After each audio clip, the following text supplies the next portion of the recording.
इंतहाई महंगाई के पस मंज़र में इमरान खान और इमरान खान हुकूमत तेज़ी से अवामी मकबूलियत खो रही है। माशी आदादशुमार एक बदहाल मईशत की अक्कासी कर रहे हैं। हुकूमत एक शदीद इम्तहान से गुजर रही है। आज पाकिस्तान स्टॉक एक्सचेंज का इंडेक्स इसी पस मंज़र में उस माह पे आफत का समा देखने में आया। तशवीशनाक माशी आदादशुमार के दबाव में पहले से लड़खड़ाती स्टॉक मार्केट आज क्रैश कर गई। 100 इंडेक्स में आज 2134 पॉइंट्स की कमी आई, जो इस साल का सबसे बड़ा और स्टॉक एक्सचेंज की तारीख का तीसरा बड़ा डिक्लाइन है। आज जब मार्केट 43,234 पॉइंट पर बंद हुई तो सरमायाकारों के 332 अरब रुपए डूब चुके थे।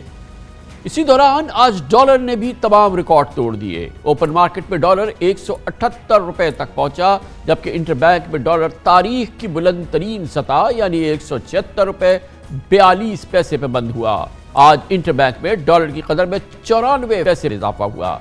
इस माली साल के आगाज से अब तक डॉलर 18 रुपए 88 पैसे महंगा हो चुका है और इसकी कदर में 12% इजाफा हुआ है। रुपए की कदर गिरने से मुल्की कर्जों के बोझ में 2300 अरब रुपए का आज इजाफा हुआ है। तहरीक इंसाफ की हुकूमत में रुपए की कारकर्दगी यकीनन बदहाल रही है। इस हुकूमत में डॉलर के मुकाबले में रुपया 42% अपनी कदर खो चुका है। अगस्त 2018 से अब तक डॉलर की कदर में 52 रुपए से जायद का इजाफा हो चुका है। जी हाँ, इस हुकूमत की आमद के बाद डॉलर 52 रुपए महंगा हुआ है। इंटरबैंक में डॉलर 124 से बढ़ के 176 रुपए 42 पैसे की रिकॉर्ड सतह पर पहुंच चुका है और रवा माली साल डॉलर 157 रुपए 54 पैसे से 176 रुपए 42 पैसे पर पहुंचा। रवा माली साल में बैरूनी कर्जों में 2300 अरब रुपए इजाफा हो चुका है। पीटीआई की हुकूमत में जो कर्जों की सूरत हाल है, इसी पूरे पस मंजर में बदहाल नजर आती है। अगस्त 2018 में हर पाकिस्तानी 1,43,858 रुपए का कर्ज था। आज उस पर 2,34,536 रुपए का खर्च हो चुका है। अगस्त 2018 में मजमूई कर्जे 29,889 अरब रुपए थे, जो अब 50,500 अरब रुपए तक पहुंच चुके हैं और मजमूई कर्जों में 68% यानी 20,600 अरब रुपए इजाफा हो चुका है इस हुकूमत के दौरान। अगस्त 2018 में बैरूनी कर्ज 95 अरब 23 करोड़ डॉलर था, जो अब 127 अरब डॉलर तक पहुंच चुका है। अगस्त 2018 से अब तक कर्ज और सूद की अदायगी का सालाना बजट 1500 अरब रुपए से बढ़कर 3000 अरब रुपए तक तजावुज़ कर गया है। गोया के क्या आप कमाएंगे और क्या खर्च करेंगे, जो महसूलात आएंगी, जो रेवेन्यूज आएंगे, जो हुकूमत की इनकम होगी, वो और कोई छोड़े सिर्फ कर्जों की अदायगी में, सूद की अदायगियों में गुजर जाएगी। 2008 से और 2018 के बीच में 4 गुना ज्यादा पाकिस्तान का कर्जा बढ़ा। इन लोगों को तो सजाएं मिलनी चाहिए इस वक्त। अब जिधर हम पहुंच गए हैं, अब हमारी जो मुल्क की सस्टेनेबिलिटी है वो एट स्टेक है। हम ऐसे चल ही नहीं सकते आगे। टैक्स कलेक्शन इंशाल्लाह 6,000 अरब तक इंशाल्लाह हमारी उम्मीद है पहुंच जाएगी। तो 6,000 अरब में से 3,000 अरब तो चला जाना है उनके लिए हुए कर्जों की किस्तों के ऊपर, तो सारा मुल्क के लिए बच जाएगा 3,000 अरब 22 करोड़ लोगों के लिए। तो वो फिर हमें कर्जे लेने पड़ते हैं, वो फिर उसके सूद देना पड़ता है। तो हम इस विशेष साइकिल में फंसे हुए हैं।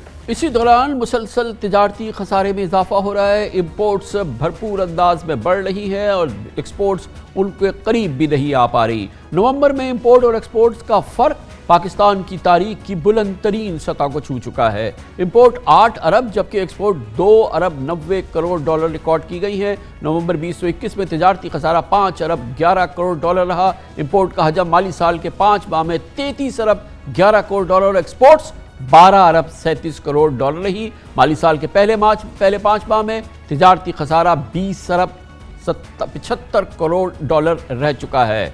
करंट अकाउंट का यकीनन खसारा इस सूरत हाल में वो भी एक तबाहकुन सूरत हाल है। जुलाई से अक्टूबर 2021 रवा खातों का खसारा 5 अरब dollar, current account deficit 5 billion dollar हो चुका है, जो कि गुज़िश्ता साल इसी अरसे में वसूलियों अदायगियों से ज़्यादा थी, यानी 1 अरब 31 करोड़ डॉलर का सरप्लस होता था, जो कि अब तबाहकुन डेफिसिट हो चुका है।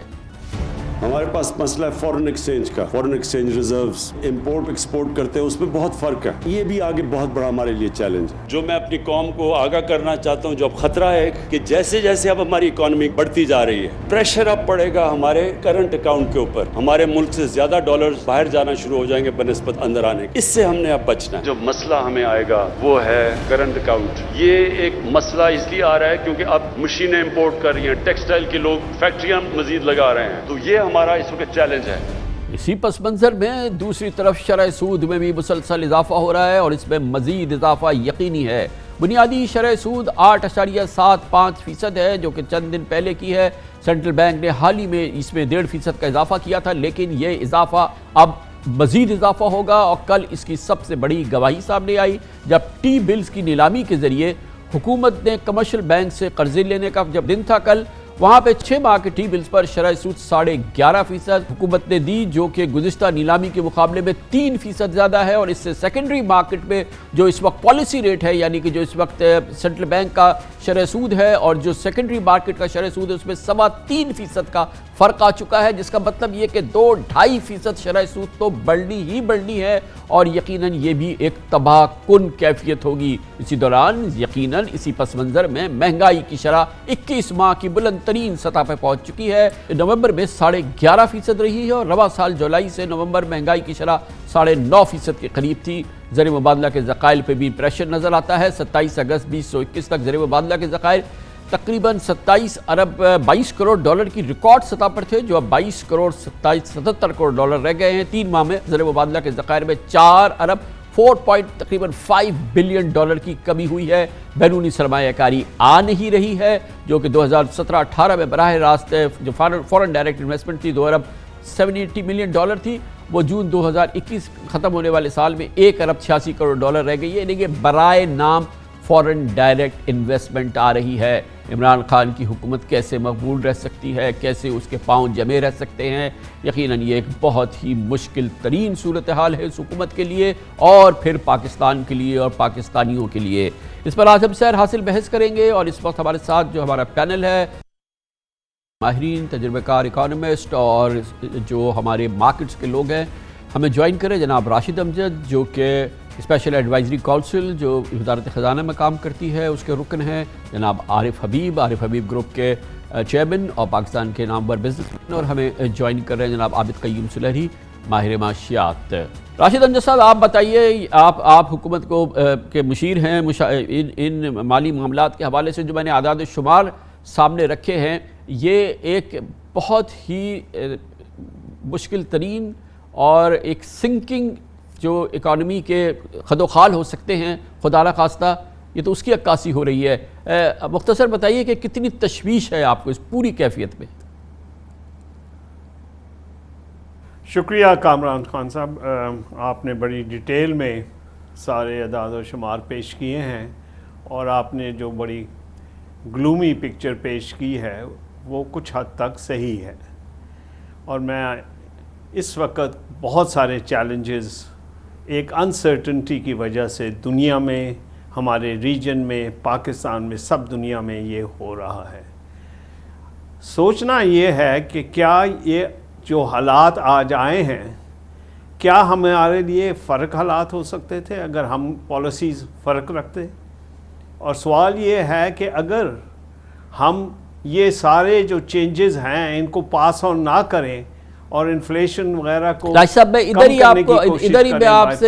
इधर में ही मुकल हूँगा, माफ़ कीजिएगा। आपने कहा क्या चेंज हो सकते थे, मुझे बताइए। मार्च में हमने IMF से ये प्रोग्राम जो था वो निगोशिएट किया था, वही चीज़ जो अब हम कर रहे हैं वो हमने जब की थी, शायद कदरे नरम थी और वो हम वहाँ से कह कर आए थे, मगर हमने क्या किया कि उस प्रोग्राम को फाड़ के रद्दी की टोकरी में फेंका। उस वक्त के वज़ीर ख़ज़ाना ने, उस टीम ने जिसने कि वो निगोशिएट किया था, उसको हटा दिया और हमने ऑपोजिट टर्न लिया और हमने एक स्टिमुलस दिया, हमने प्रो ग्रोथ बजट दिया, हमने इंपोर्ट्स के रास्ते खोल दिए। क्या अगर हम वो उस वक्त ना करते और ये सूरत हाल उस वक्त ना होती, तो क्या आज हम इसी जगह पे खड़े होते जहां हम आज खड़े हैं? देखें कामरान साहब, जो इकोनॉमिक्स की साइंस है वो कोई एब्सोल्यूट सॉल्यूशंस नहीं पेश करती, वो आपको ट्रेड ऑफ्स पेश करती है कि ये कर सकते थे या ये कर सकते थे। बात ये थी कि मुल्क कहाँ था उस वक्त। We were in a deep recession because of कोविड-19। दुनिया में 103 साल पहले क्या ये आया था पेंडेमिक, इस 103 साल के बाद पेंडेमिक आया। अब इस वक्त क्या चॉइसेस थी? एक चॉइस ये थी कि हम बिल्कुल ही सब कुछ बंद कर देते और हम इकॉनमी को बिल्कुल ही स्लो डाउन कर देते। अब हमारे मुल्क में हमारी पॉपुलेशन 2.1% से गुजरी। हमारी एम्प्लॉयमेंट जो हमें चाहिए वो 3.5% चाहिए। गोया आप ये कह रहे हैं कि हमारे पास कोई ऑप्शन मतलब नहीं था। मैं क्योंकि मुख्तसर होता है। नहीं ऑप्शन थे। हाँ हाँ नहीं कामरान खान साहब, ऑप्शन थे, लेकिन ऑप्शन ये था कि क्या गरीब लोगों को, आवाम को नौकरियां देनी हैं, क्या हम लोग को इकॉनमी को थोड़ा सा बिल्डअप करें, ये था। दूसरी तरफ ये था कि हम कीमतें भी रोक लेते, हम करेंसी मार्केट को भी रोक लेते और सारा कुछ 1-2 सालों में हमारा 8% करंट अकाउंट डिफिसिट हो जाता, हमारा एक्सचेंज रेट वहीं रहता और सारा मलबा जैसे कि मुशर्रफ गवर्नमेंट ने किया, जैसे पीपल पार्टी ने किया, जैसे PMLN ने किया, वो हम इलेक्शन की वजह से कुछ ना करते और वो सारा मलबा हम इसी गवर्नमेंट पे या नई गवर्नमेंट के ऊपर फेंक देते। अब इसमें जो चीज़ है इम्पोर्टेंट वो ये है कि हमें समझना चाहिए कि प्रॉब्लम क्या है। क्या प्रॉब्लम हमारे पास स्टैगफ्लेशन का है? नहीं, हमारी इकॉनमी 5% ग्रो कर रही है अल्लाह के फजल से। हमारे जो कॉर्पोरेट सेक्टर है उसने रिकॉर्ड प्रॉफिट्स मेक किए हैं। इसका मतलब यह है कि इस वक्त कोई पैनिक की बात नहीं है, कोई सीरियस बात नहीं है। बिल्कुल, मैं अगर आप ये कहना चाह रहे हैं तो काइंडली अगर ज़रा मुख्तसर इसको बताइए ताकि मैं आगे अपनी बढ़ें। क्लियर सिचुएशन, मैं आपको ज़रा क्लियर सिचुएशन बता रहा हूँ कि इस वक्त गैर यकीनी जो माहौल है इसमें अनसर्टेनिटी है। गवर्नमेंट को ज़रूर इस प्राइवेट सेक्टर और लोगों को समझाना चाहिए हमारी पॉलिसी क्या है और हमसे कहाँ गलती हुई है। हमसे गलती ज़रूर हुई है कि गवर्नमेंट ने जो मेजर्स लिए थे उसमें प्राइवेट सेक्टर को, क्या बड़े बिजनेसमैन को बहुत ज़्यादा दे दिए, उससे इंटरेस्ट रेट लो दिए, लोन्स दे दिए, वहाँ ज़रूर गलती की है और वो अब हम ठीक कर रहे हैं। तो पॉइंट इज़ कि पैनिक करने की इस वक्त ज़रूरत नहीं है, कोई ज़रूरत नहीं है पैनिक करने की, क्योंकि ग्रोथ इकॉनमी में हो रही है।